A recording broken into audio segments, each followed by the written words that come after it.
Hey, welcome to this tutorial on basic Unix tools. Today we are going for ls. What is ls used for? Well, ls indicates which files are inside a given directory. So how does it work? Well, let's jump right in our Unix-like computing box. Okay, so you can specify any directory in your system to check its file contents. If you don't specify any directory, ls will assume your current working directory. GNU ls comes with many options in order to sort, colorize and format the output. Some of the most common options are option A to print hidden files and option L to print file details like permissions and size.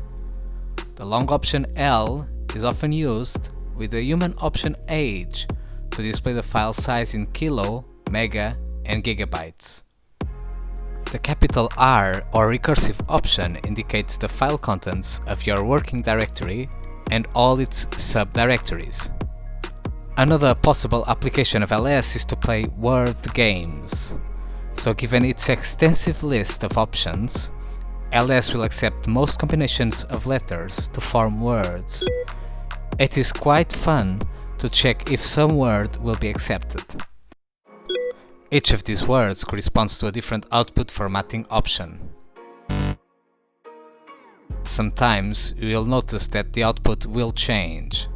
For example, if you use CSUK or SUKC, you'll notice that the options C and U will overwrite each other. As with other good old Unix utilities, you can also pipe the output of ls to other tools such as wc. Fancy a command line view of your directories? Unlike ls, the tree command will give you one. Check out other alternatives to ls in the description box below. Okay, so this was our introduction to the Unix tool ls. I hope it was useful. Leave a comment on which Unix tool you want to see next. Thank you for watching. Bye!